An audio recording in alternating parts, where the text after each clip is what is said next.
So we are back. A very warm good evening to one and all. Welcome to Ayurveda Map family. So we started our activities in the year 2016 and it was officially inaugurated by the most respected Dr. P.M. Warrier sir in the year 2017. So at first we were into in-hand practical sessions. So these are our in-hand practical sessions. And we got a very warm responses from our participants also. And since we had this COVID issue, we changed into online sessions from in-hand practical sessions. So these are our online sessions, out of which PUSHYA session 1 was conducted in 2021 June, and we got wide response from that.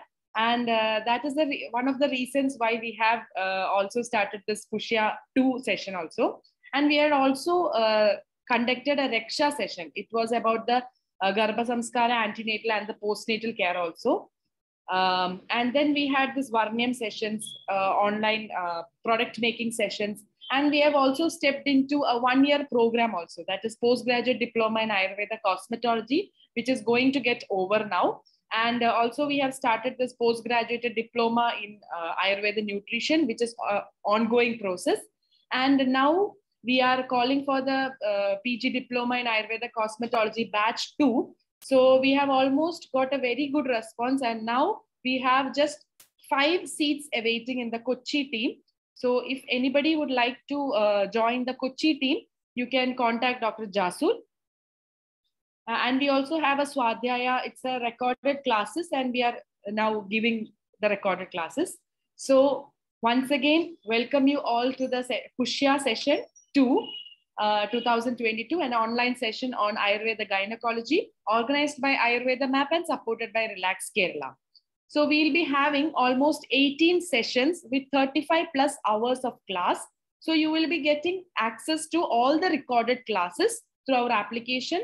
And this can help in an extra hand in your OP management. And by doing this, you will be provided with certificates also, online certification also. And this PUSHYA course can help you understand gynecology in Ayurveda in a better way, and help imbibe confidence in your clinical practice, and also help evolve in a level higher in your clinical practice. So the topics that we will be dealing with in PUSHYA session will be abnormal uterine bleeding and its management, PCOD, dysmenorrhea, PID, endometriosis, yoga and diet, breast diseases, and other gynecological examinations, Ayurveda cosmetology in gynecology, panchakarma, menopausal diseases, preconceptional, psychological cases, etc. So we are blessed with the most eminent faculties for our PUSHYA session. So now today we have Dr. Divya Sreenath. She will be giving us an overview about the PUSHYA session. So I welcome her by stating that she is a specialist consultant of the Dr. Divya's Ayurveda Gynecology and Infertility Specialty Clinic at Trivandrum, Kerala. And she is also a visiting faculty in Del Rosario University, Colombia, and also a visiting consultant at Sri Rudra Multi-Specialty Hospital, Alappuzha, which is an NABH accredited hospital. And she is also a visiting consultant at Sridhariyam Hospital, Trivandrum. She also worked as a former research fellow in Project Diminishing Ovarian Reserve, and she is a great academician with the top in final year PG studies also. So here I invite Dr. Divya Sreenath for this session. Welcome, ma'am. Thank you, Dr. Radhika, for this such a nice introduction. And good evening, dear doctors. Over to you, ma'am. Shall I share my screen?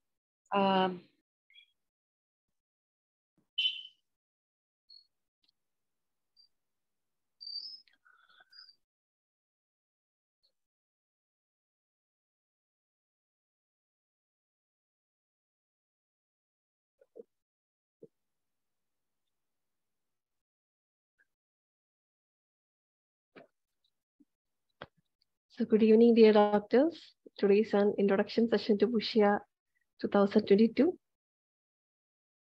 So even in our general OP, we will get so many cases regarding gynecological disorders. Definitely, we will get one or two cases in daily in our OP.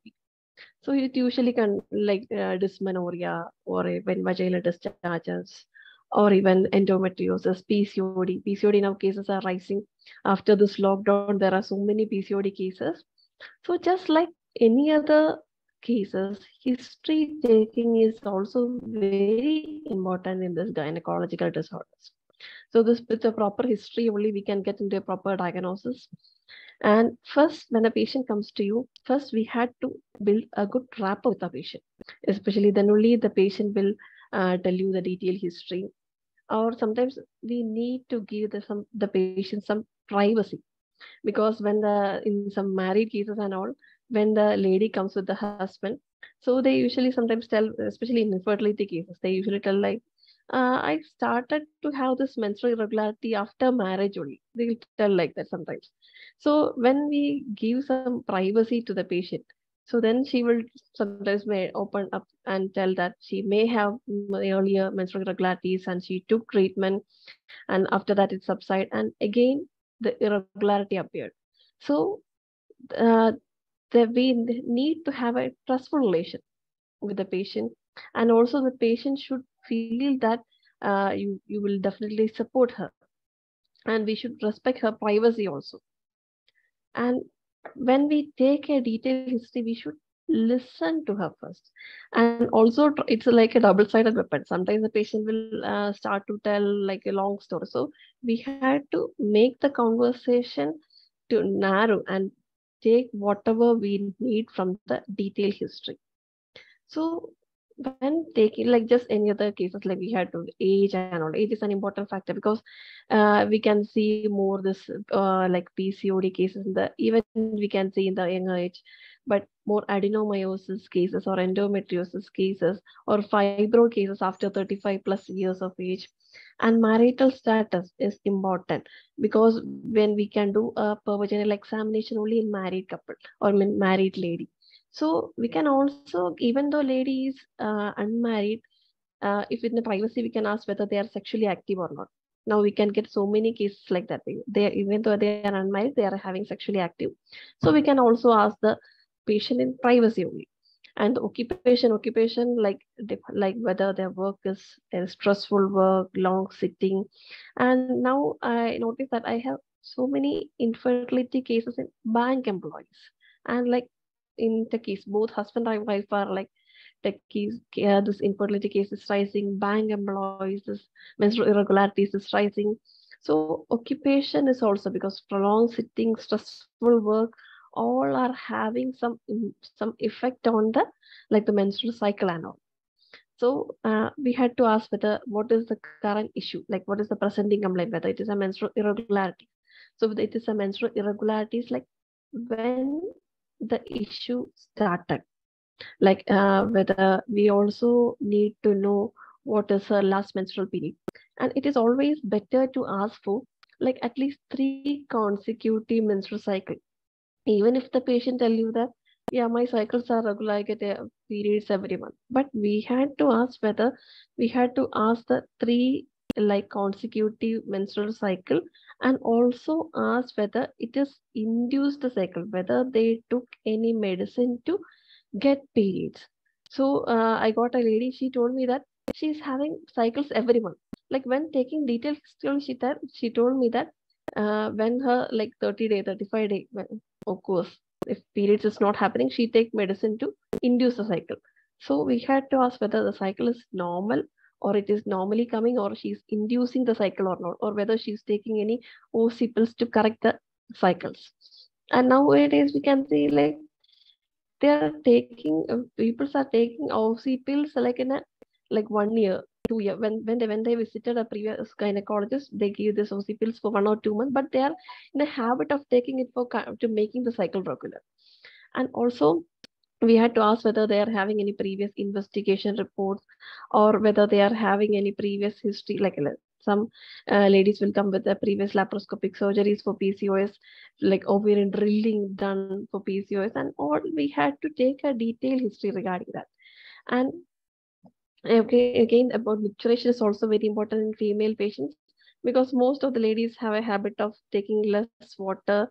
They are having a habit of recurrent urinary tract infection, especially in college going students.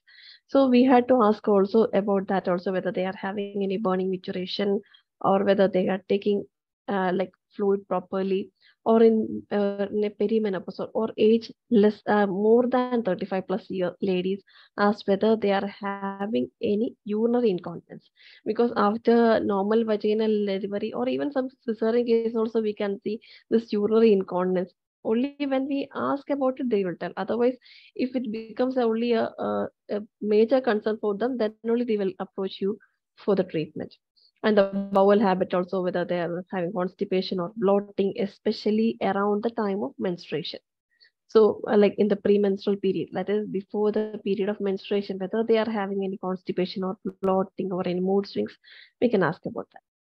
So, regarding the menstrual history, we had to ask about the age of menarche. So, when periods occurred, like it's about 13 years or 15 years, or even 10 or 11 years, we can see like girls attaining menarche at the age of 9. So some cases are also like that. So we had to ask about the age of menarche, or the menarche is naturally occurred or induced. And also the last three menstrual period. Nowadays, most of the ladies are having this menstrual calendar. So we can easily have like the a period, like when that we are taking the menstrual logo, we can have like 10 or 15 last menstrual periods. And also the duration of bleeding. So whether it is a 5 day or 2 day bleeding, or the like how many pads they are using. So some ladies may they are having periods for 7 days, whether it is a heavy bleeding. So some ladies may have proper bleeding for 3 days and spotting for next 3 days. So when we are writing in our case sheet, just mark it 3 plus 3, 3 day proper bleeding plus 3 days spotting only. So it will be easy for us to see like how the treatment is improving, like that we can assess with the previous history. So dysmenorrhea, whether the pain is present or not. So when the patient complains of dysmenorrhea, pain during periods is there. So we had to ask whether the pain occurred like prior 1 or 2 days prior to periods, or on the first day of menstruation, or throughout the menstruation. Some ladies may having like mild aching pain. So that we had to note down. If the pain occurs like 3 or 4 days prior to menstruation, we had to keep in mind there is a high risk of developing endometriosis, or menstrual pain throughout the cycle, and after the periods only the pain reduces. Then a risk of adenomyosis is there, or some risk of fibroid, intramural fibroid is there. So that all will help us to lead to a proper diagnosis. And the amount of bleeding. So whether the bleeding is having clots. So when we ask about the clots, they sometimes the membrane will also pass through the menstruation. So the patient will think that this membrane are clots. So we had to ask like the clots and the membrane, we had to distinguish it to a patient. So spotting is there. Some patients may have spotting in between the cycle. So after the menstruation, the spotting will be seen for 10 or 15 days. The spotting will be seen. So we have to ask whether the bleeding stops by 7th day, or is there any spotting after in between. And postcoital bleeding is also we had to ask for, because after any sexual intercourse, whether spotting is there, whether deep dyspareunia, deep pain is there. Dyspareunia means pain during sexual act. And that pain also we had to distinguish between the superficial and deep pain. So pain inside, deep inside is known as the deep dyspareunia. So deep dyspareunia, there is some underlying pathology will be there. It can be either due to endometriosis, or it can be either due to any pelvic inflammatory disease. So superficial means usually due to less lubrication, and only superficial dyspareunia will be seen. And also about the dysmenorrhea, the pain, we had to ask for where the pain is located, like is in the lower abdominal pain, or whether there is to any particular, like any right or left iliac fossa, where the pain is. Ask the patient to just to show in which area the pain she's felt more. And also, if she is having severe pain, ask for any family history, whether the mother or sister is having this type of severe dysmenorrhea is there. And if she is married, or then ask for the parity, like is there any history of abortion? If she has having kids, like how many kids and the mode of delivery, whether it is cesarean or normal vaginal delivery. And if infertility case, we had to ask whether they are using any contraception or they are previously used any contraceptives, or they are whether they are staying together, whether they are having regular intercourse. That is also one thing. And in one case, the couple came to me and because of infertility, the complaints of infertility, and when taking detailed history, they told us that they are not having any proper intercourse. So then how can kids may, like baby may develop? So that also we need to clarify. So past gynecological history, like any they are having any previous abnormal vaginal discharges, whether when the lady complains of vaginal discharge, we had to ask for the color and consistency, whether it is like a mucoid discharge or a curdy white discharge, or even like a mucus yellowish or greenish type of discharge. So depending upon the consistency of discharge, without treatment varies. So if possible, if the lady complains of any vaginal discharge, just do a per vaginal examination also to confirm our diagnosis. And also, uh, just do if in patients with amenorrhea or if any thyroid irregularities, just do a breast examination also, and also if possible check their prolactin level also, or ask the patient for any nipple discharge, like any white discharge. If there is a increased prolactin level, the patient may sometimes complains with a nipple discharge. So the vaginal discharge, we have to ask about the color, consistency, and odor. Like if fishy odor in bacterial vaginosis, a typical sign, or even the ask whether the discharge increases just prior to menstruation or even after sexual intercourse. If the discharge is increasing. If the couple is married, then definitely we had to give treatment for both the husband and wife. Then only the infection will completely subside. And when we ask about the family history, we had to like PCOS, endometriosis, all are having some familial pattern we can notice. So we had to ask about whether the sister or mother is having similar issue, and also ask for like whether the family history of diabetes mellitus, hypertension. If there any family history of diabetes mellitus, and if the lady complained to you with the irregular cycles or PCOS, then the lady is having a high risk of developing diabetes mellitus, or she may be in a state of like a pre-diabetic state. So that insulin resistance we had to control, then only her cycles become regular and ovulation will be proper. And the sexual history also we had to take a thorough history if she's married. Then past treatment history, whether she took treatment for like PCOS or any condition depending upon the presenting complaint. And BMI, when we had to check the weight and all, and we had to ask whether there is any sudden increase in weight. Sudden increase in weight always trigger PCOS.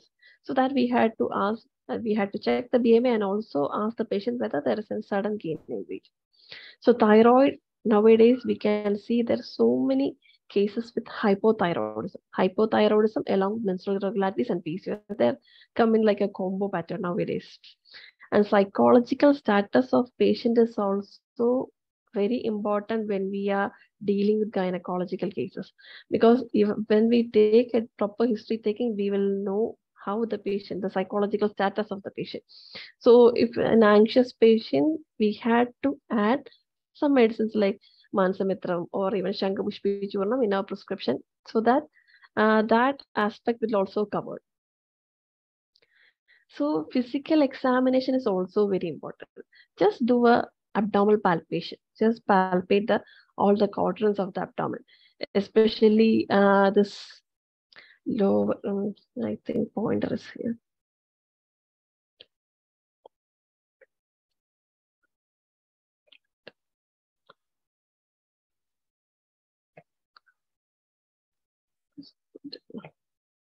Okay. When we do a abdominal palpation, just observe the abdomen, whether we can see any laparoscopics or previous laparoscopic surgery marks or not, and also just palpate the right hypochondrium and epigastric area, like the area of the liver. Just palpate whether there is any tenderness or not. And especially in the ladies after 35 years, just look the umbilicus also. There is an increased risk of umbilical hernia, especially in obese lady. Nowadays, umbilical hernia is more common. Just observe that also. And also palpate these three areas, that is right and left iliac fossa. In right iliac fossa and left iliac fossa, if there is some tenderness is there in cases with vaginal severe purulent discharge, then we can suspect that there is some pathology like the tube and all. Or there is like endometriotic cyst and all, like chocolate cyst is present. There is some tenderness in the right or left iliac fossa, and patients sometimes will tell you that they are having some heaviness. If the cyst is large and all, they may have some heaviness in this area also. So then we can advise a investigation like ultrasound. We can commonly advise the patient. If she is a married lady, then we can advise a transvaginal ultrasonography. So transvaginal ultrasonography will give you a clear picture about the ovary and all than transabdominal. And also better do a bimanual examination. So when you do a pervaginal examination, so when you like insert two fingers in the vagina and with the abdominal hand, when you palpate over the right and left iliac fossa, if there is any like mass or if there is a large cyst in the either in the right or left iliac fossa, you can feel in between there is some mass is there. So then along with the ultrasound, you can come to a conclusion. And also if there is a large cyst along with simple abdominal palpation, you can feel some hard mass. Or in some ladies with, if the uterus is bulky because of large fibroid and all, you can easily palpate with this ulnar area. You can easily palpate the uterine fundus. So in female reproductive system, we can get common pathologies like usually in ovary, we will get common pathology like PCOS or endometriosis, or sometimes we can see like the follicular cyst or luteal cyst sometimes, or clear cyst we can see. And like regarding tube, we can see like the PID, pelvic pathology related, it may lead to hydrosalpinx or pyosalpinx, or even endometriosis cause the swollen tube we can see. When related to the uterus, you can commonly see fibroid uterus, adenomyosis, sometimes polyp we can see. Related to cervix, we can see cervicitis, or even like even in ultrasound, we can see small Nabothian follicles. That is, as a result of this in cervical infection, Nabothian follicles may develop as a result of healing the area. So we can also notice that also in ultrasound. So vaginal discharges like vaginitis, we can see. So these are the common issues which we get in our periods. So usually dysmenorrhea may be presentation. It can be primary or secondary. Primary means without any pelvic pathology. Secondary dysmenorrhea as a result of some underlying pathology. So PCOS, endometriosis, heavy bleeding, vaginal discharge, fibroid. These are the common presentations that we get in our period. So now we will start from one by one cases. So dysmenorrhea. Dysmenorrhea, the term which we commonly use is kashtartham. So the term kashtartham is a symptom. Dysmenorrhea itself is a symptom only. So there can be any underlying pathology like in our class you can Vadli when you have Udavartini, Paripluda. Like in so many conditions, this kashtarthavam or painful menstruation is considered as a symptom or a presentation. So dysmenorrhea occurs like most common gynecological disorder. Like, and one more thing we had to notice that pain is a subjective symptom only, right? So if the patient is having a good pain tolerance limit, she may present it as only mild symptom. But the patient with her pain tolerance limit is less, or she's having some psychologically, she's very much stressed and anxious, she may present it as a major symptom. So pain is subjective symptom. That is also we had to keep in mind. So dysmenorrhea mainly primary and secondary. Primary is due to like intrinsic pathology only. Like it can be due to the coordination between the fundus, like improper coordination between the fundus of the uterus and the cervix. So the fundus had to contract, then only the cervix will open. So this coordination, this improper coordination will lead to dysmenorrhea in girls. Or even the excess production of prostaglandins will also cause primary dysmenorrhea. But always exclude a secondary pathology before concluding that is a primary or a simple primary dysmenorrhea or simple dysmenorrhea. Secondary dysmenorrhea can be due to this endometriosis, PID, fibroid, adenomyosis, and all. So before we had to ask the patient about the characteristics of whether it is a severe pain or a like vague type of pain or a pricking type of pain, how the pain is felt and the severity. Like we can give a scoring from 0 to 10. How the pain, how can she rate the pain? And the onset and duration of the pain is also very important. The onset is when the pain is occurring, like it's only lasts for 24 hours or it lasts for like 4 to 5 days, or it starts 2 to 3 days prior to menstruation, or it ends even after menstruation the lady is having pain. So one of a patient with severe endometriosis and adenomyosis, that lady is having pain throughout the cycle. That is 365 days she is having pain. So such type of cases also we will get the severe pain during the menstruation, but even after menstruation she is having like a vague aching type of pain throughout the cycle. So such type of cases also we will get. And any associated symptoms, whether the pain along with the pain, there is any other associated symptoms like heavy bleeding, or even like she's having some symptoms like severe discharge issues and all. So the associated symptom will also help us to differentiate.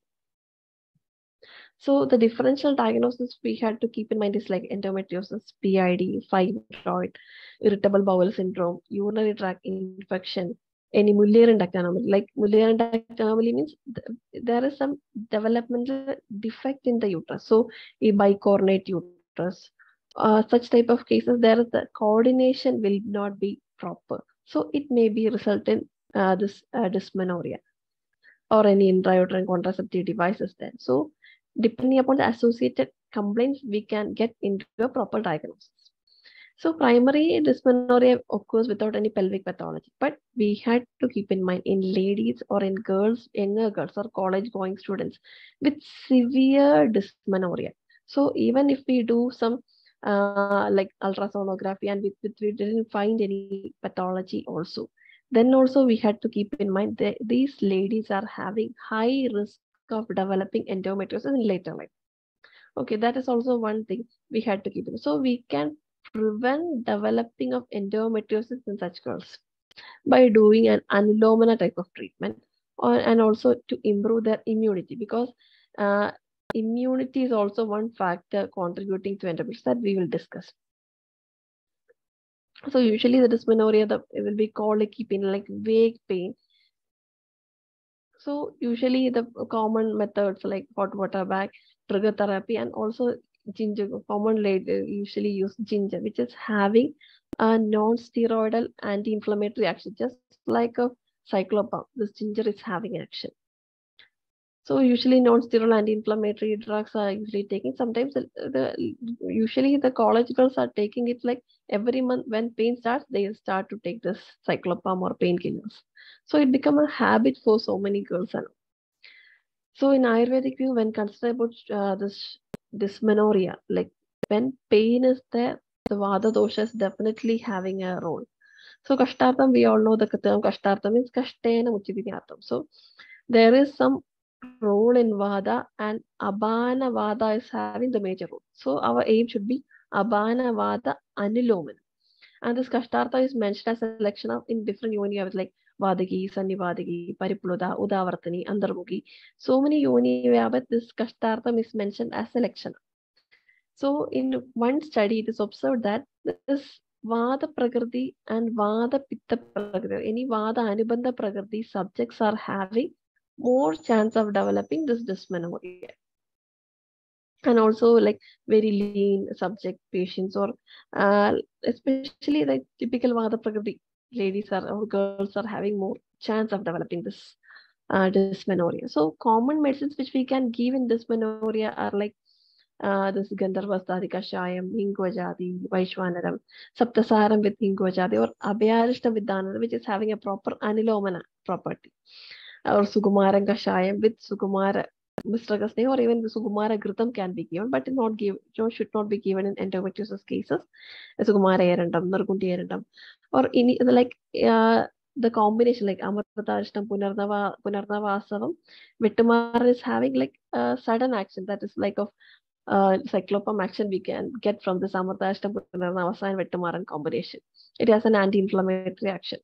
So this Dashamulam Shira Kashayam, Dashamulam Shira Kashayam, which can be given like 10 days prior to menstruation in repeatedly for 3 cycles, which is also having a very good effect. Then Dadimadagalam, Danudaran Kashayam, Danudaran Gulika, Avagaham, like 10 days prior, we can give Avagaham with any Vadahara type of drugs, Ashogaristam. All these are common medicines. So depending upon the context, you can give these medicines. So, and also we can advise the patient to do some common yogas, which will reduce the pelvic condition like Bhujangasanam, Matsyasanam, Vajrasanam, Dhanurasanam, Surya Namaskaram. We can teach the patient to do these yogas prior to menstruation, make it a habit, and always advise the patient don't do any exercise during menstruation. That is also one thing very important. Next, we will move on to PCOS. PCOS is also like it's also endocrine disorders with so many like pathologies. It's also known as Steen-Leventral syndrome. Sometimes when we get an ultrasound report, it is mentioned like Steen-Leventral syndrome. Now it's not written like PCOS. Steen-Leventral syndrome is mentioned. There are so many cases with PCOS, like over 116 million women are worldwide are suffering from PCOS. So what I felt is after this COVID, the PCOS cases are like more PCOS cases are there. So we had to give some importance to this. We had to create some awareness in colleges and all. So in PCOS, there is mainly insulin resistance is there, hyperandrogenism is there. So this PCOS, there is as a result of the PCOS, there is a high risk of developing diabetes mellitus and cardiovascular disorders even after menopause. So we usually think the PCOS will cause ovulatory dysfunction. So after menopause, it won't cause any harm. So after menopause, this is one of the major cause for cardiovascular disorders and even endometrial CA and malignancies in menopausal ladies. So usually PCOS patients will come to us with menstrual irregularities. Like only when 6 months of periods is absent, then only we will say that amenorrhea. Otherwise, we will say oligomenorrhea, that is less than 10 cycles, 10 menstrual period in a year. So we had to write complaints of oligomenorrhea, whether there is menstrual cycle less than 10 cycles in a year. Or if the period is not happening for 6 years, then 6 months, then only we can say it is amenorrhea. Otherwise, they will come to us with an unexplained infertility or obesity related issues, mainly cosmetic related issues like excess hair growth or even acanthosis or obesity, unexplained weight gain. Like that, we will get clinical presentation. So usually we will advise an ultrasonography. So when we get an ultrasound report, we can see that we had to look the ovarian volume. That will give us an idea how much the PCOS is stronger like that. So the ovarian volume usually should be between 5 cc to 8 to 10 cc.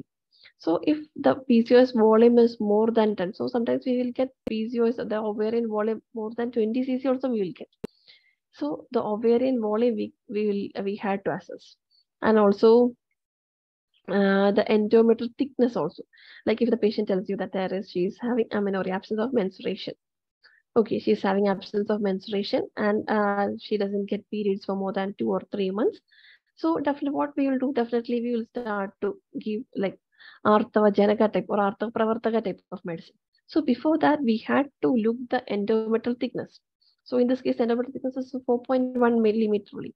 So even if we give the Artava Janaka type of medicine, the periods will not occur. So first we had to correct the endometrial thickness. Endometrial thickness should be 8 millimeter. Then only we give Artava Janaka type of medicine, then only the periods will occur. So that we had to keep in mind. And the polycystic morphology or polycystic pattern we will see when we are doing ultrasonography, and we can see that so many polycystic pattern. And in also some cases we can see that in a case the lady was having PCOS. She complains of infertility. She's also a bank employee. Because of the stress and all, and long sitting, she's having like BMI is increased and abdominal area, she's having like bulky abdomen. And in this lady, she's having absence of menstruation for 3 months. When I had done an ultrasonography, the endometrial thickness was only 3 millimeter only. So I gave medicines to improve the endometrial thickness and all. So even after like 1 month, periods is not good, and she developed symptoms like of nausea and vomiting and all. So when we done a HSG test, she is UPT positive. So even after when we started the medicine, this in the PCOS, when we see this, there are so many follicles now. So these follicles actually healthy follicles only. So these healthy follicles only, when we gave medicine, these follicles like started to develop. These follicles started to develop, and ovulation occurs, and luckily she got conceived. So lifestyle modification, lifestyle factors like obesity is one triggering factor. So any sudden gain in weight will cause PCOS in a lady who is having a genetically, she's having a chance of developing PCOS. So we can see there are so many obese ladies without any PCOS and all. But in some ladies, we can see even if a small gain in weight triggers PCOS. So there is definitely a familial or a genetic factor for developing PCOS. And the sedentary lifestyle, obesity, all these factors trigger that. And the age between 15 to 30 years is also high risk of developing PCOS. So in PCOS, we can see obese PCOS, we can see more than lean PCOS. So this obese PCOS increased fat deposition in the body, which triggers the insulin resistance. So this insulin resistance will, what happen now with this insulin resistance, there is more productions of excess productions of estrogen from the fat tissues. As a result of this excess estrogen, there will be always a negative feedback to FSH. So the FSH will not produce properly, so the follicles will not grow. So there is an imbalance between FSH and LH, which may be one reason for developing PCOS. And also, when we are treating a PCOS, we have to understand the pathophysiology. So the insulin resistance is also one major cause, no? So we had to advise the patient to correct the sugar level, to reduce the sugar intake, so that, and also this is due to this insulin resistance, there is more insulin is produced, and also the liver function also we had to consider. As a result of this, there is excess free androgen. So this free androgens is seen as a result of reduced sex hormone binding globulin. So there is less sex hormone binding globulin, there is more like androgen. So usually the androgens are bind with the sex hormone binding globulin.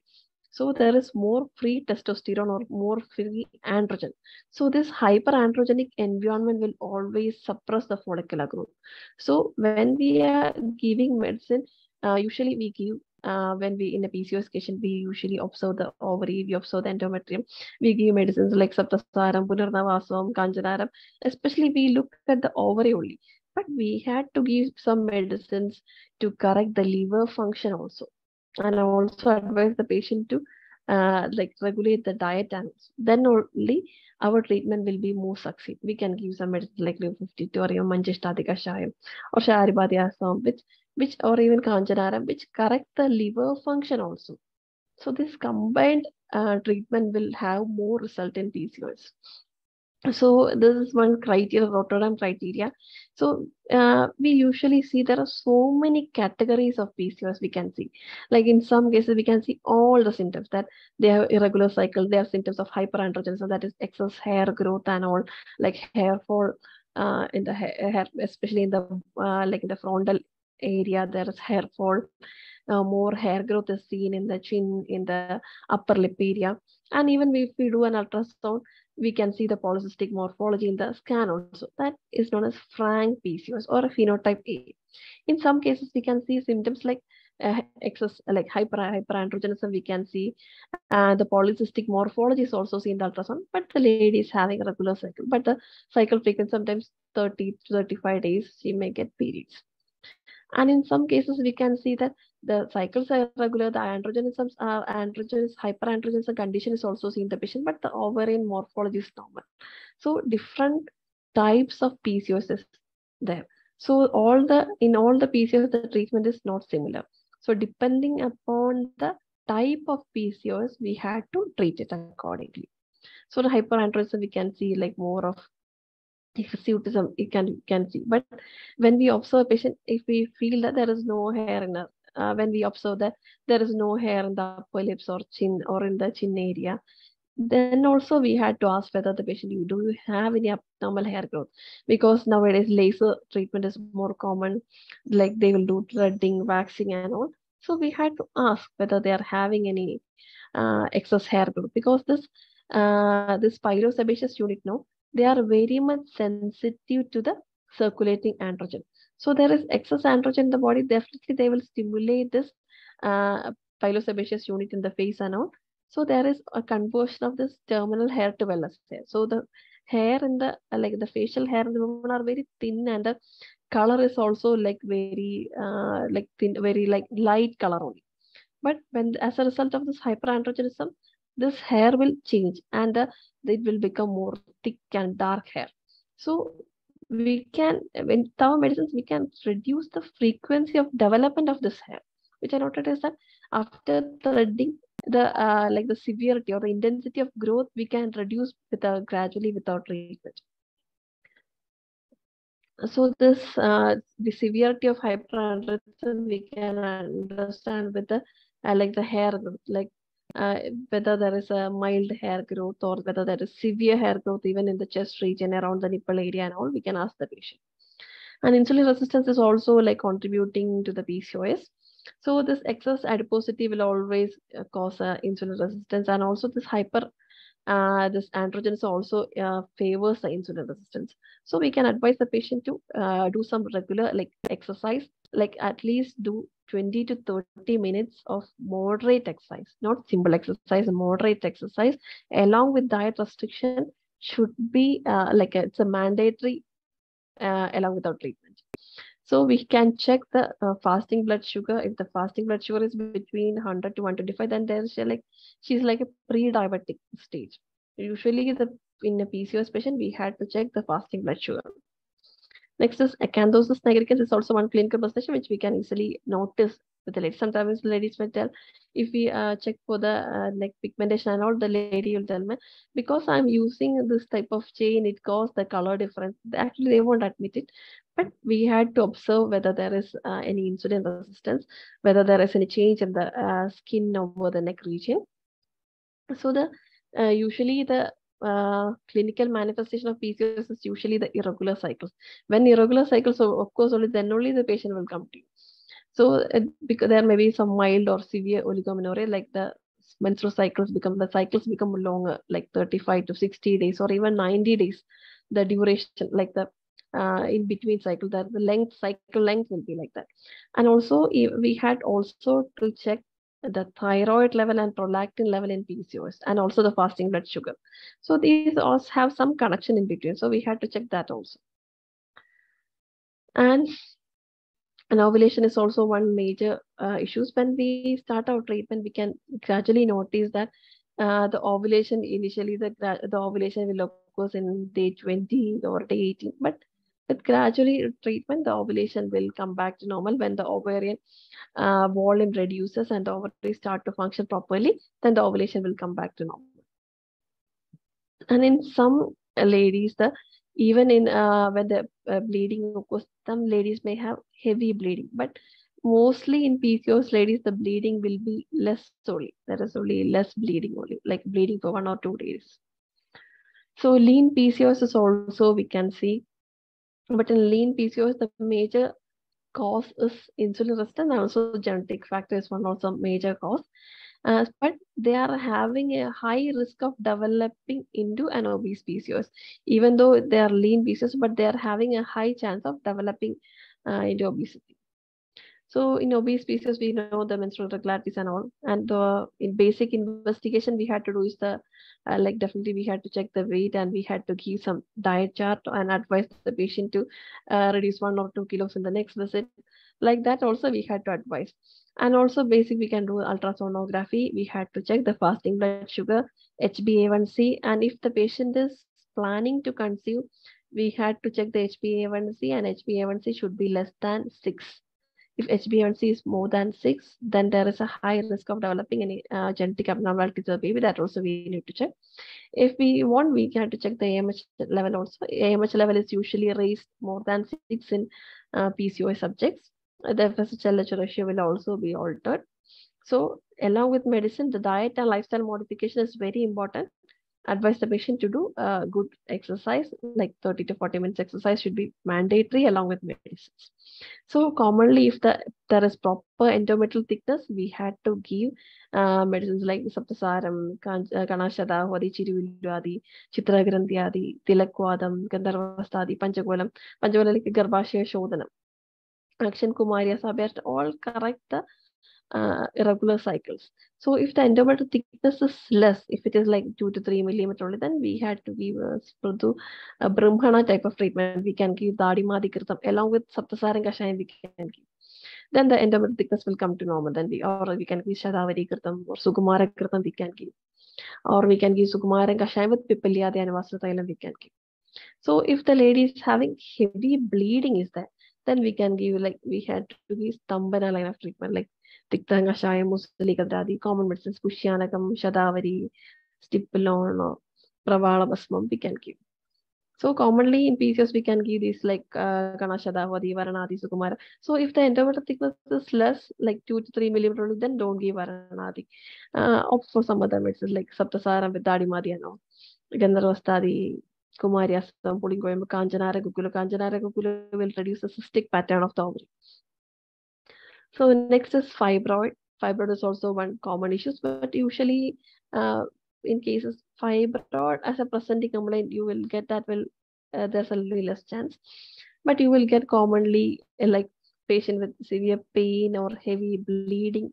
When you do an ultrasonography, you happen to see a fibroid, or even in a infertility case, when you do a routine examination, then you can see a small fibroid in the age less than 30 years.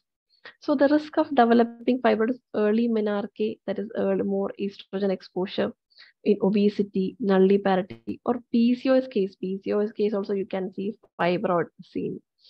So this high fat diet, vitamin D deficiency will also trigger the development of fibroid, depression, hypothyroidism. Endometriosis also you can see. In endometriosis there will be only small fibroid, but in PCOS you can see larger fibroids also. So the fibroid, like it's a developed from a single like cells as a result of this monoclonal tumors it becomes, and this contains of the single fibroid cells which undergo this division along with the this extracellular matrix also like collagen, fibronectin, etc. And the location of the where the fibroid is situated and the size of the fibroid, that is the major criteria. So if it is a submucous fibroid means which is protruding into the endometrial cavity. So in that case, we will have the patient will complain more heavy bleeding. Heavy bleeding will be one cause. Or if it is an intramural fibroid, if it's a large intramural fibroid, some pain or cramping will be the main presentation. So subserous fibroid, that is fibroid which is outside the uterine cavity, it is small, it won't cause any issue. But if it is into the cavity, even if it is a small fibroid, it will cause more harm than a subserous fibroid. So usually this intramural fibroid is having more pain and all. This submucous fibroid will have more bleeding and all. So in such cases, we can give medicines like more of Pitta Kapashamana line of treatment is better to advise. And also if the subserous fibroid is large, it will cause compression to the nearby structures, especially it will cause compression to the bladder. So the lady may have a habit of recurrent urinary tract infection because there is a compression to the bladder. The lady may have feeling to like urinate frequently. So she may reduce the fluid intake. So there is high chance of developing a urinary tract infection, or even it may cause compression to the ureters also. And this is ectopic pregnancy is also one risk. If the fibroid is situated near to the corn of uterus, near to the where the tube is attached to the uterus, in such cases, the chance of ectopic pregnancy is also more. So usually if the fibroid cases with heavy bleeding. So our main aim is to stop the bleeding. So we can give Osalikadadi, Ashoka, Shirapakam, Pushyanakachunam, Drakshadi Kashayam, as Toyam also we can give Ashokashno Drasavam, Chirivilu Adikritam. Like that, Mahatiktakam Kritam we can give. If pain is the major symptom, we can give Saptasaram, Gandharvastari, Sukumara Kritam. Like that medicines we can commonly give. So in between, if there is heavy bleeding, initially we had to stop the bleeding. In between the cycle, we can give medicines, more of Kabapitta Shamana line of medicines we can give, like Rayandyadi, Kanchanara, or Gukulatiktakam type of medicines we can give in between the cycle to reduce the symptoms. So the common medicines like Shiguru, Gulu, Kanchanaram, Trayandyadi, Sahajanadi Sivim, Chirivilluadi, Arakutasam, Nimbasam, like that common medicines we can give. Next, we will move on to endometriosis. Endometriosis is like one of the reason for the gynecological hospitalization, laparoscopic surgery. Almost 176 million women worldwide are suffering from this endometriosis. So the risk factor of developing endometriosis is more days of exposure of bleeding, more chance of developing endometriosis. So early menarche, one triggering cause, like more days, like more than 7+ days of bleeding, more chance of developing endometriosis, or any obstruction to the, like in the cervix and all. So if there is an obstruction, there is an increased chance of peritoneal spillage through the, well, if there is an obstruction, so there is a peritoneal spillage, high risk of peritoneal spillage. And if there is any immune related issue, so usually 90% of ladies have this type of retrograde menstruation at some point of their time, some point of their life, but only a few develop endometriosis because the immunity is weak. So immunity is also playing a major cost. That is why we can see like family relatives like cousins or even twins, sisters, or mother and daughter are having endometriosis. So depending upon the site of endometriosis, we can classify the endometriosis external and internal. So theory of retrograde menstruation is the peritoneal spillage occurs. There is defective this immune-related issues as a result of endometriosis develop. When the seedling endometrial cells occurs, these seedling endometriotic cells start to develop in that area.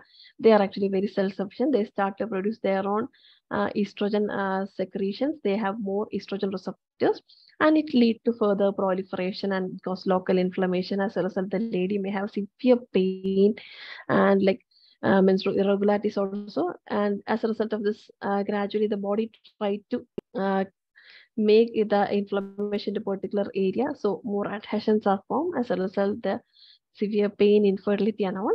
So the major clinical presentation will be definitely pain and abnormal menstruation and infertility also. So the pain usually have like very severe type of pain, severe type of lower abdominal pain, and it aggravates especially during the periods as a result of the more inflammatory cytokines are produced by this macrophages. As a result of this local inflammation, the lady is having more pain and all.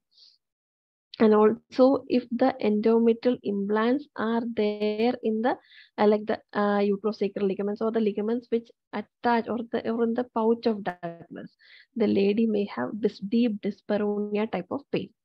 So pain is the major presentation as well as the menstrual irregularities like severe bleeding and pain. Then more Vata Pitta Shamana line of treatment will have more effect.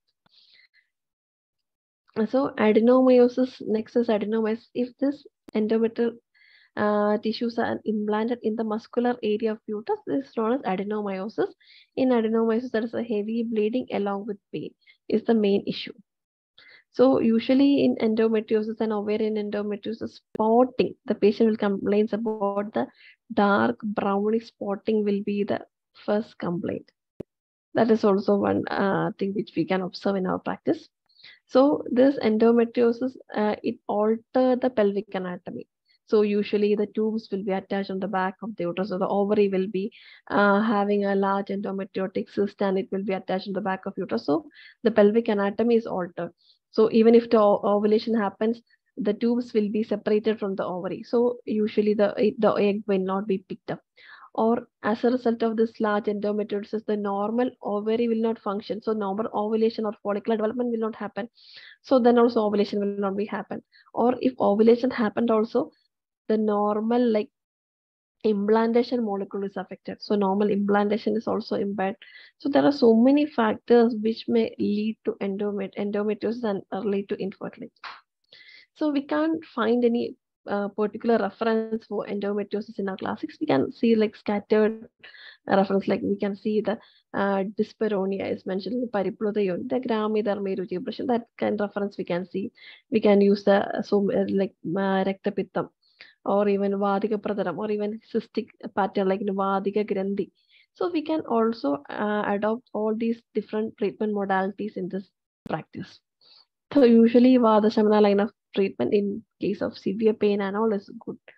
So internally we can give these type of medicines like Gandharvastadi Kashayam, Mahatiktagam, Trayandyadi, Gugula Panchavanam, Vaishvanta Churnam, Guluji Kashayam, or even Virajavathing Gutragunatailam, Kalyana Gulam Erandam, or even Kumariasam, Abhayarishtam, Dadi Madhikradam, Tikta Gradam, Chirivilwadi, Mahanarantal. If pain is more, Mahatarana Tailam, especially Matravas, is also having very good effect.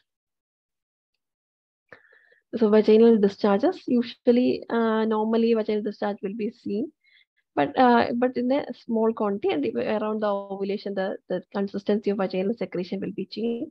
But if there is like severe purulent discharge, or along with itching or burning sensation or pruritus, or even the smell difference, or even the color difference, we can also ask about the color consistency. Then we can consider it under this like when we have the abdominal vaginal discharge.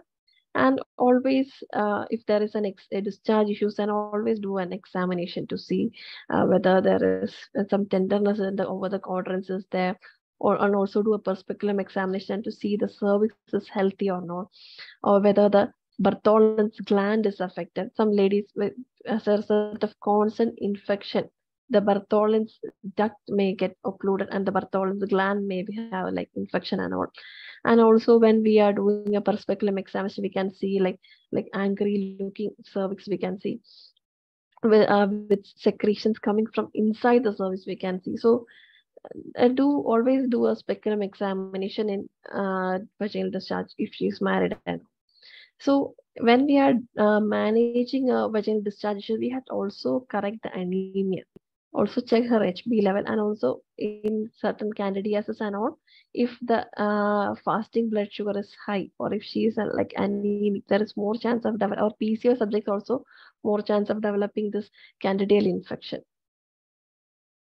So if it is a leukorrhea, excessive vaginal discharge only, we can give this type of medicine like Chirivilwadi, Musalikadra, like Stambana, or Dusparshagadi, Padoladi, Punarnavadi Kashayam, or Pushyanaga Churnam, Shadavarikulam, we can give with an excessive vaginal discharge or simple leukorrhea.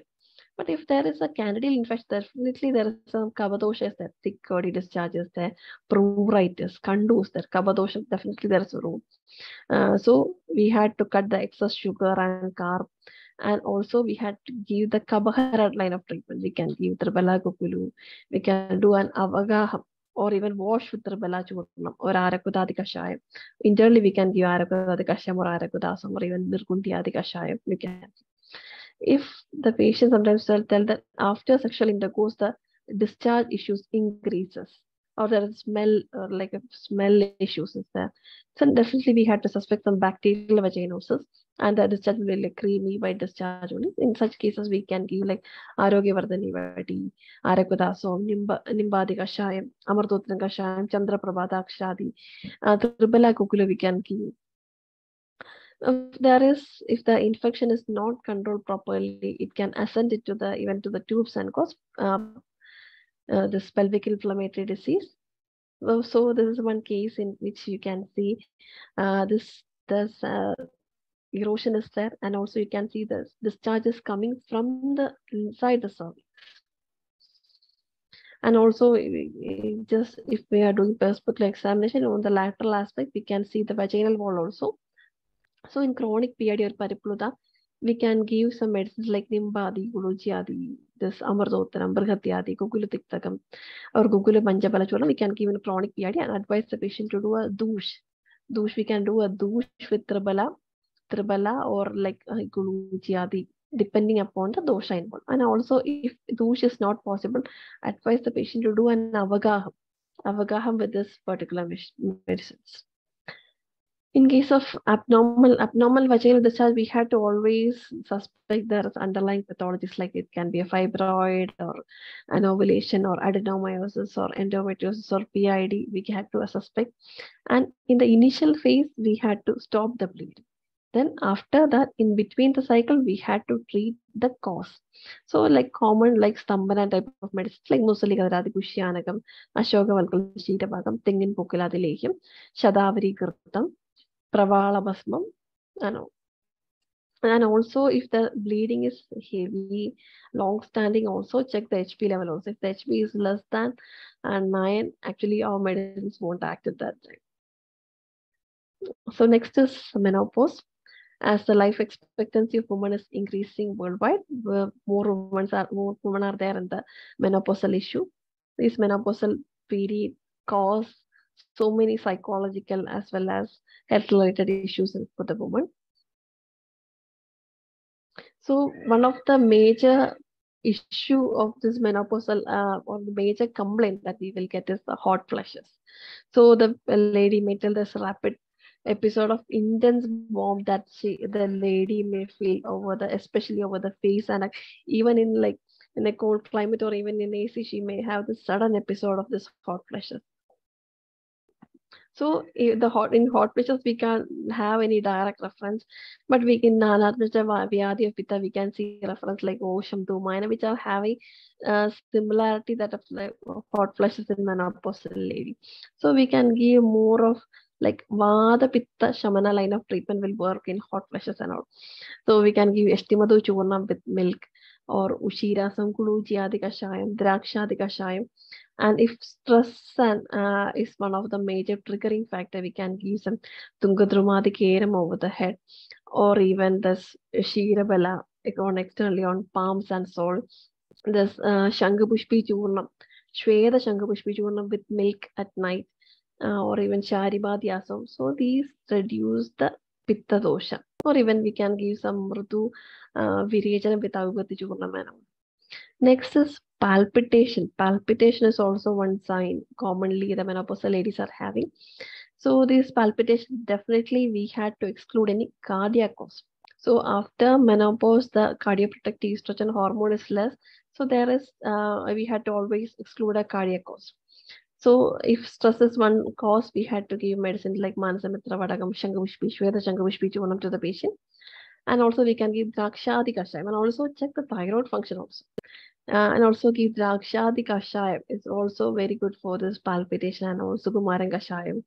The Spartarishtam we can give and advise the patient to do some meditation, pranayama and all. So sleep disorders is also like in menopausal ladies that are having more disturbed sleep. So stress is one cause. We can give medicine to reduce the stress and all. And also we can give some medicines to reduce the stress, anxiety, and which may be one if we feel that it is one cause for her sleep disorders. So we can also give Bella Guluchadi Kashayam, Drakshadi Kashayam, Shira Belavarti on applying our hand and leg at night, especially the sole at night, Manasamitram tablet at night. Then we can advise we can give some Binga with Pinda Thailam and all. So astic shame after menopause also there is an increased risk of osteoporosis is noted in menopausal ladies. So we can in this estrogen, especially the estrogen is having an osteoblastic activity. And when the estrogen level is reduced, the osteoclastic activity came into action. That is, absorbs more calcium from bone than depositing into the bone. So there is a more risk of developing fracture, osteoporosis and all. So regular exercise and activities will support the deposition of calcium in bones and all. So we can advise the lady to be active throughout the day, take calcium rich food, and like yearly once Panchakarma treatment we can advise, and Tiktakam Shirapakam will definitely reduce the astic shame. Then Panchatiktam, Shirabasti, Gandharvastati Kashayam, Chavanaprasham, Pravalabhasmam, Shankavasmam, we can give according to the condition. So also check whether the lady is having any history of this renal calculi and all before giving more calcium diet. Next is urogenital symptoms also when there is reduced estrogen level. There is because estrogen maintain the normal vaginal acidic pH. So as a result of this acidic pH, there is less chance of developing infection. So when the menopausal lady, when the pH variation occurs, there is more chance of vaginal infection is there. And also vaginal dryness also when sometimes the patients may complain. So we can advise the patient to wash the vaginal area with Triphala Kashayam and all. And also we can advise some like this normal vaginal wash, which not this some vagitone type of medicines are like Ayurvedic property intimate washes are available. We can advise the patient also. Cystocele usually there when as a result of laxity of vaginal wall, especially anterior vaginal wall, as a result of laxity, the lady may experience when coughing or sneezing, bout of urine makes like bout of urine may flow out. So cystocele nowadays we can also see cystocele in 35 plus year ladies also we can see cystocele issues, and also ask whether the lady are having vaginal delivery, normal vaginal delivery, or whether they are having repeated D&C. So in repeated 2 or 3 D&C is there, then there is laxity of this supports of the vaginal ligaments and it may result in cystocele or even prolapse also. So when we are taking our history also, we can also ask that also. So if cystocele, the patient may have this repeated, they may have, as a result of this repeated bouts of urine, they reduces the urine, they reduces the water intake. As a result of reduced water intake, they're having high risk of developing this urinary tract infection. So in such cases, we can give internally, we can give medicines like this Gandharvastadi Kashayam or Dhanundara Kashayam with Ksheerabalavarti, and also advise the patient to do Kegels exercise, and also to advise the patient to take water properly. Because of fear of this, they may reduce water intake. So that also we had to advise them. So uterine prolapse also we can see in commonly like in the prolapse when we do a vaginal examination, we can assess the degree of the extent of the prolapse. So usually we get when a cystocele patient also we had to check the prolapse because they may have a grade 1 type of prolapse. So in prolapse cases also we can give the Anujana Kashayam, Gandharvastadi Kashayam, Ksheerabalavarti and all. And also if possible we can prepare Veshavaram.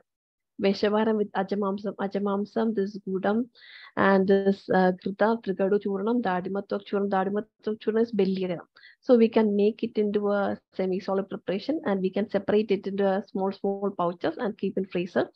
And per day we can take that, we can make it into steam and make it into orderly form. So after doing douche, just do a Shira Dumam, then we can make the Veshavaram, like we can keep it over the vagina and like like for 2 hours, we can advise the patient to keep it like that. Or simply we can take Dhanundaram Thailam Pichu. Also we can advise along with the internal medication and also advise the patient to reduce weight, don't lift heavy objects and all. So this Bela Shira Dhumam or even Dhanundara Shira Dhumam is also very good for that. And also we can give Matravasti also. Matravasti Dhanundaram Thailam is also having very good effect. Advise the patient to do Kegels exercise. Kegels exercise, we can either advise the patient in 2 ways. When we are doing per vaginal examination, we can place the 2 fingers in the vagina wall and advise the patient to just put some pressure. So we can feel the pressure. That also we can advise whether we can advise the patient and also we can observe that the patient is doing it correctly or not. Or like in exercise we can in Google in like in this YouTube and all Kegels exercises, we can share the video with the patient also. So in menopausal symptoms, when I done a survey study on menopausal symptoms in 250 subjects, it was noted that in Kerala the most common menopausal symptom is anxiety and irritability. So in menopausal lady, the psychological aspect or the psychological support for the menopausal lady is also very important. Then only this hot flushes, heartburn, sleep problems are there. So speculum examination, when there is a vaginal discharge and all, we had to do a speculum examination. So it's better to do with the Cusco speculum, bivalve speculum. So usually we had to purchase 2 or 3 types of speculum, like a small, medium one, depending upon the patient. So the speculum examination will, before doing the speculum examination, we had to advise the patient to empty the bladder before doing any per speculum or vaginal examination. Advise the patient to empty the bladder before that. So usually this bivalve speculum, this Cusco's bivalve speculum will open the vaginal area so that we can clearly view the cervix. We can see whether the cervix is healthy, whether cervical discharges is there, or any polyp is protruding from the cervix or not. We can easily notice. So common investigation, definitely we will go for an ultrasonography. It's a basic investigation we can do along with the blood test and all. So this is one. In this, you can see this Nabothian cyst is noted on cervix. We can usually, so we can suspect that the lady is having some sort of infection or she had a history of infection. So we had to ask about the this discharge and all. So this is one case in which this is the uterus. This is laparoscopic view, fallopian tube. This is a large ovarian chocolate cyst.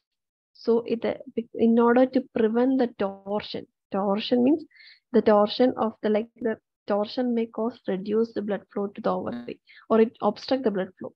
So in order to prevent that, the body's natural mechanism is to adhesions are formed between the ovary and back side of the uterus. So this large ovarian, this endometriosis at adhered, both ovaries come together. So that's known as kissing ovaries.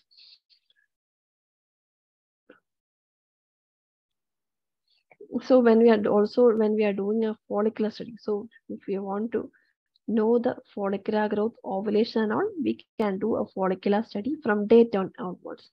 So when we are doing a follicular study, we are observing from day 10, or we can start from day 9 also. When the follicular growth, we can see also we had to observe the endometrial thickness also. So in some cases, the endometrial thickness will be less than 8, or in some case of endometrial, like hyperplasia, you can see the endometrial thickness like about 14 or 18, like that we can also see. So trilaminar view also, like when the endometrial thickness is adequate, then the trilaminar view is noted like that. It is noted in the scan. So in menopausal ladies also, when we observe the endometrial thickness should be after menopause, endometrial thickness should be less, like 4 mm, etc. But even in menopause, if there is any spotting and all, definitely we had to check for any pathologies. Especially we had to exclude the malignancy. So this is one case here. You can see that Steen-Leventral syndrome. Steen-Leventral syndrome is noted for PCOS, and in this case, you can see there's the ovarian volume. If the ovarian volume is not mentioned in the scan, okay. So if the ovarian volume is not mentioned, we can calculate the ovarian volume. That is the 3 measurement, like 3 into 2 into 1 into 0.5 is the ovarian volume in cc. So ovulation, we had to do a follicular study to observe the ovulation. When the ovulation, of course, that pouch of Douglas fluid is seen, like that it is mentioned. So when we are doing a gynecological examination and all, and also when a case occurred, we had to exclude all of the underlying pathologies. We had to take a detailed history. So or try to do necessary investigation and get into a conclusion, and then only treat the cause. Always try to be a conservative approach to a gynecological patient. That is also very important. Thank you all. Thank you all for your patient listening. First of all, thank you so much, Dr. Divya, because it was a very wonderful session explaining each and every part of gynecological conditions. So thank you so much for giving us a very good insight into the gynecological diseases. Thank you. So now the participants, if you have any queries, you can ask. And also you can ask the queries regarding our sessions also. So if you can raise your hand so I can help you unmute and speak.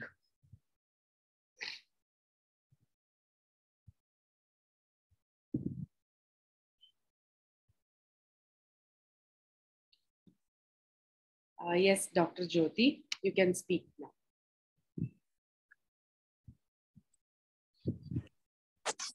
Good evening, ma'am. Good evening, Dr. Jyoti. Thank you for such informative session, ma'am. Thank you, Doctor. Ma'am, I have a doubt.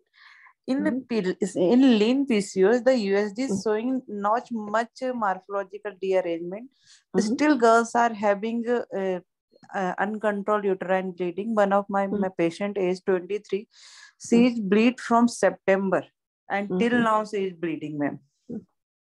And I have given all this Raktasthamban Chikitsa, and along with that, I also gave her Trenexa 500 BD. But also periods flow is not stopped. What to do in that case, ma'am? So in such case that after doing Rakta Sambandha, if bleeding is not stopping, then we had to give some Brahmana line of treatment. So we can give like Tingam Bukiladi Lehyam, or even we can give them Dadimari or even Sugamara Kritam we can start. And also check her HB level also, doctor. HB is 10.5, ma'am. Today okay, only then, I checked. Okay. Then you can give with this Tingam Bukiladi Lehyam and also give some medicines mainly to correct the liver function. Give some Mahamanjashtadi Kashayam as to along with this Tingam Bukiladi Lehyam. Then definitely it can act. Okay. Thank you, ma'am. Thank you, doctor.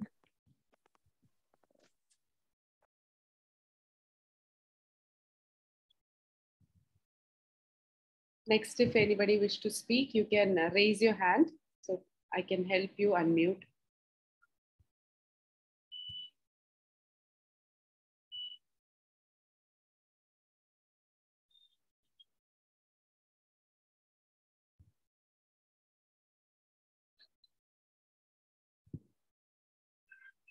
Any more questions?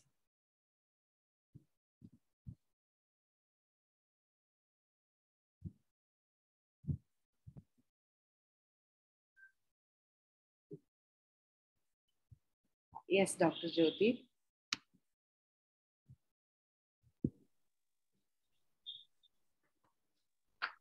Can I ask one more question? Okay. Ma'am, one more case I want to discuss. One of my PCOD patients, she conceived in last month, and prior to confirmation of pregnancy, she went for IVF. That time they give Lupride injection to her.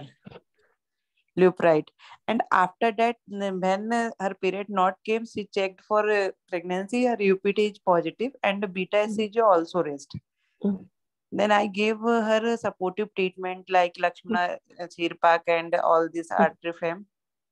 But at the 6th week, there is no fetal heartbeat and no fetal pole is also seen in USG. Then what to do now, ma'am? It's 6 weeks only, no? Yeah, 6 weeks. We can wait 1 more week. Okay, and we can continue with supportive we can continue the supportive treatment, because if the ovulation is late, so sometimes then we can, because of this late ovulation also, there is some delay in developing the fetal pole, and we can definitely wait for 1 or 2 weeks, doctor. Just give the supportive treatment. You can give Balasurface, this Atrifam, you can direct give. Okay, ma'am, is there any harm of that Lupride injection on fetus? Lupride is for, ma'am, endometriosis. They used for endometriosis growth. I read literature in Google. Endometriosis. Actually, we are not giving a modern medicine. We are not practicing modern medicine, so I'm not. No, ma'am. I did not give her another doctor. Yes, that I understood. But actually, I'm not able to comment on that because I'm not having a knowledge about that, because we are not at all practicing that medicine. Because ma'am, same patient mainly to induce menstruation, right? Yes. Okay. They use that salt for prostate cancer also, for cancerous growth. That's why I am worried. Okay, that is also true. We had to observe and wait. Okay. Ma'am, the same patient had prior history of chromosomal abnormalities. I did woman virgin and all this. Shodhana. Should I start any grat? I started Mahakalyanak. Here, I usually give for Garbhastavana, and to support the growth, I usually give the Balasarpas with Rajani. That is my favorite Yeah, combination. yeah. I also Yeah, gave this ma'am Valsarpi and Balasarpi Rajani. Rajani, and also you can give this Atrifam. Atrifam is also a good choice. Okay, okay. Thank you, ma'am. Thank you so much. Okay, thank you, Doctor. Thank you, Jyoti. Any other queries? We will be officially starting our session from tomorrow onwards. So if you need to enroll, if you wish to enroll for this session, you can contact Dr. Jasul. So he will help you enroll in this session. So you will be getting all the recorded classes also. If you enroll, you will be getting the recorded classes. This particular session was an introductory session, and this is absolutely free. Yes, thank you, Dr. Divya. And I think a few questions are there in the chat also. And yes, you can still enroll in this course. Just send us the your contact, and I will send you the payment details. And we are very glad that we got a good response from you all, and we already had 100 registrations now. So still we are getting the registrations. Thank you for all the supports, and so many of our previous students suggested this course to their juniors and their friends, so that we are already getting got good feedbacks in the last PUSHYA session also. Yes, doctor, we have doubts in the chat. Dr. Radhika, is there anything? No, we have not got any doubts. No.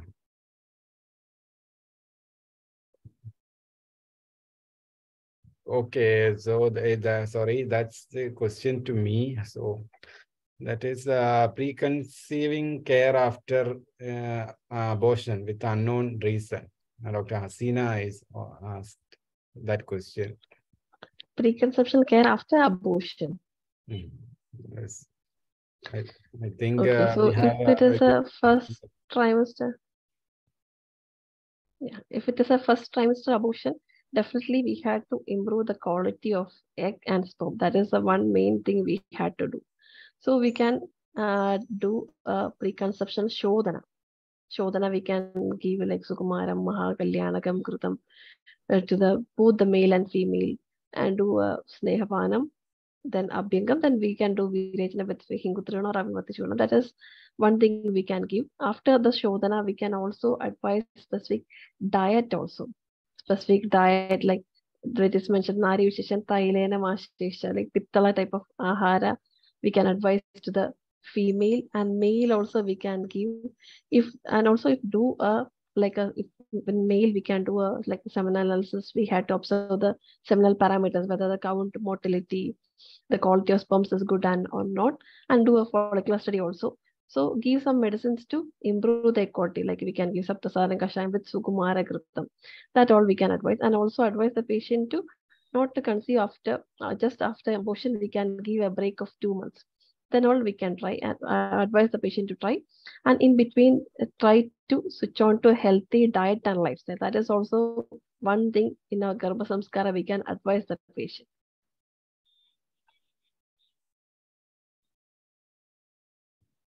So then 6th week, okay.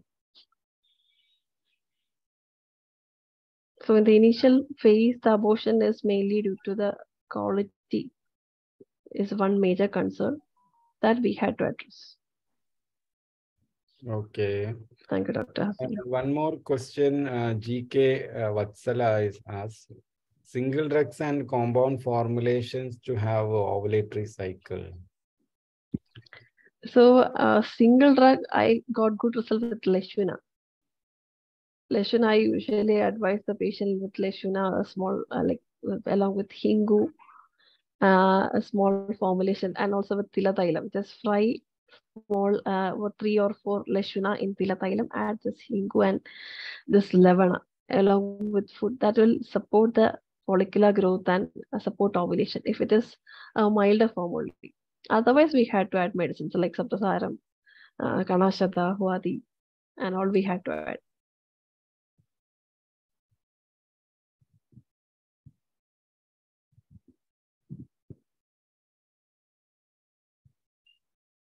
Okay. Dr. Radhika, we can go for any feedbacks. If there is any feedbacks, just inform. Yes, we would love to hear from you. So if you can give us some feedbacks, we would be happy. So anyone, you can just raise your hands. Yes, I unmuted everyone. Yes, you can give us feedbacks.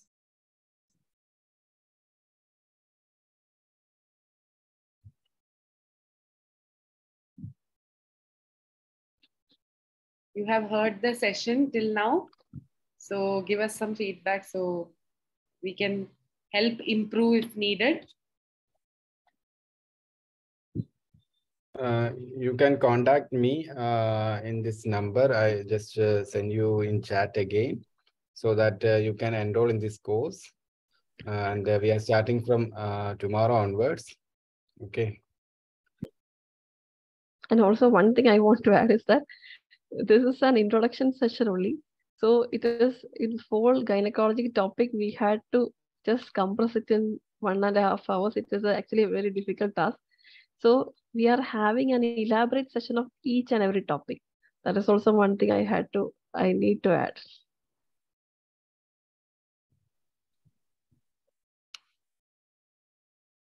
Yes, doctor. Yes. Thank you. I think we can wind up the session. Okay. And is there any feedbacks, doctor? Participants, you can give us feedbacks. We would love to hear.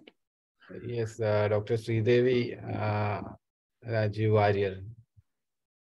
Wonderful session, very informative. Thank you. Thanks, Dr. Sridevi. And I think Dr. Sridevi is also a previous participant of PUSHYA, and she again joined this course.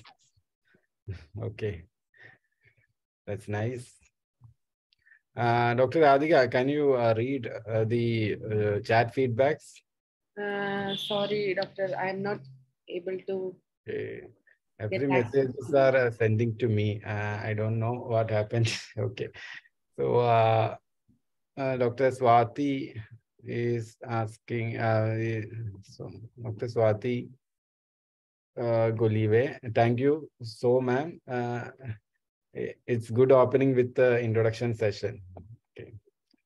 And thank you, wonderful session, informative sessions. Thank you, ma'am.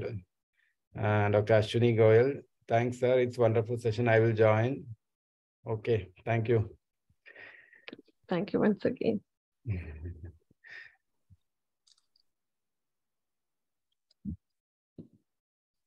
And Dr. Shrutika Bhosle said a very informative session. Thank you.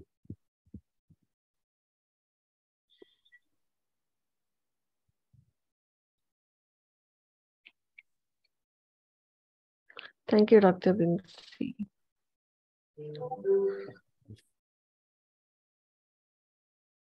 Thank you all. Good night. Okay, so we'll wind up the session here. So we'll meet you tomorrow with a wonderful session. So tomorrow onwards, we are officially starting the PUSHYA series. So I welcome you all for tomorrow. So please do enroll for the PUSHYA session so that you will get an extra hand in dealing with gynecological cases. So once again, thank you all. And thank you, Dr. Divya, Sreenath, for this wonderful session. Thank you, Dr. Radhika. Okay, so we'll meet you tomorrow. Thank you, one and all.